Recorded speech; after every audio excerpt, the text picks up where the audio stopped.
All right, we're about ready to start the Six Max final table. We're here with Will O'Connor, one of the Borgata Poker commentators for the final table. Will, you excited for this one to get started? Yeah, I mean, this is always the best event of the series, I think, just in terms of star power. I like to dub this the Pro Bowl, if you will. And today we definitely have some big-name pros and some all-stars taking the felt for this Six Max final table. And we're going to preview the final table, so they've gone down to 7, so it's technically an official final table, but the live stream is going to get started with that amount of folks. And in seat 1, we have Richard Bay. He is the short stack with 405,000. What do you know about him, Will?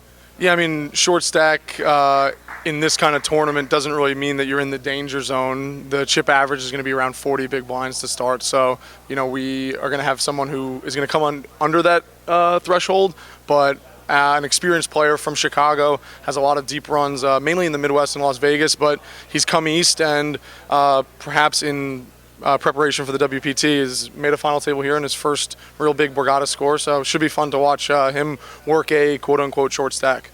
And in seat 2, we have Nick Imicus, who sent Vincent Moscati to the rail in 8th place to effectively double up. He's just under 900,000. Will, what do you know about this Pittsburgh pro? Yeah, and, Pittsburgh pro kind of just rounds it off. He's a legend in those parts. Rivers Casino has some really big scores from across the country and even across the North American continent. A big win in PCA, and I believe it was 2014, a 5K event there, and won a Borgata poker title before. So he's been in this spotlight. He's been at big final tables. Interesting to see how he's going to turn out today. And in seat 3, we have George Alberto, who has a narrow chip lead, the elder statesman at the table. What can you tell us about him? Unfortunately, there's not a lot out there on him in terms of tournament results. George is the relative unknown at this final table. He's going to come in with a very, very big stack. The other big stack is going to be a few to his left. So going to be interesting to see how he plays. He has one big final table experience at Borgata in an opening fall poker urban event that Greg Himmelbrand won a few years ago. So he's been here before. He's never really been able to close one out. Won a WSOP circuit event in May of last year. So he's been here, and it's going to be interesting to see how George competes against these all named pros. Yeah, he was at a table earlier today with Vinnie Pahuja and Joe McKeon, and he certainly wasn't afraid to ramp up the aggression, so he'll probably stay true to that.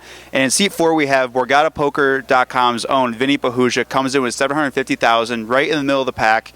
He's been grinding along all day. What are your expectations for him? My expectations for Vinnie, I've seen him in a handful of final table lineups over the last year or so, and it seems that every time he gets there, he's notching a podium finish. And over the last few, he's done even better, claiming 2 titles in 2 series at Parks Casino in their Big Stack series. So going to be really interesting to watch Vinnie.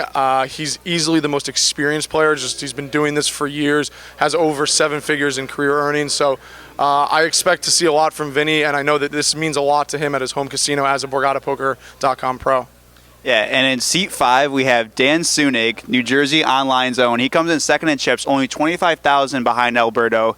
He gained a lot of those chips during four-handed play at his table. What are your expectations for him? Sunig is kind of a dark horse in the live arena. He is a player that everybody knows, and like you said, a New Jersey grinder online. He's on all the sites, BorgataPoker.com included, every night, just grinding, putting in the volume. And that experience over the last few months has shown in some decent live results. This is his real first big live final table. So we saw it yesterday with Steve Madera. Sometimes, lights, camera, action, you can get a little bug-eyed, you can maybe get a little nervous at times, but sometimes you just got to realize that it's just poker and just go with it. And in seat 6, we have Sonny Kim. Sonny made a final table earlier this summer at Parks, and is relatively unknown in this field, but what do you think how he's going to do? Well, that's all I know about Sonny Kim. You just rounded that up. But I think Sonny, he's a New York player. He's definitely might not have the tournament experience, but comes from a cash game background. And with these kind of deep stacks with an average of around 40 big blinds, you're going to see players who maybe come from a cash game background, that deeper stacked play, they're going to just feel more comfortable as opposed to maybe many tournament players that might not be used to playing, seven-handed with, a 50, 45 big blind average. So Sonny should have a decent advantage there, but then again, his tournament pedigree doesn't really stack up to the rest of the competition, but then again, it could be anybody's game, including Sonny's. And in the 7th seat, we have Jason Rivkin. Jason finished runner-up in a WSOP bracelet event this summer, a 1K, for his largest career score. How do you think that helps him final table experience-wise today? You know, I think people realize that momentum might not be a thing in poker in terms of the cards you're dealt, but in terms of just your confidence inside yourself and in your head, just making decisions. Jason certainly seems to be on a bit of a tear from the summer from Las Vegas. That runner-up scored at Tony Dunn's WPT. Shout out Bond 18. So I think Jason he won a charity event in the summer, and he's put together some decent scores since that runner-up finish in Vegas. And he's won at Borgata before. He's won across the country before. So going to be very, very interesting to see how Jason plays. And I know that no one might love it more or care more than Jason. And I'm pulling for everybody, but it would be really fun to watch Jason close one out, capping a spectacular few months of results. And give us your podium finish, 1, 2, 3.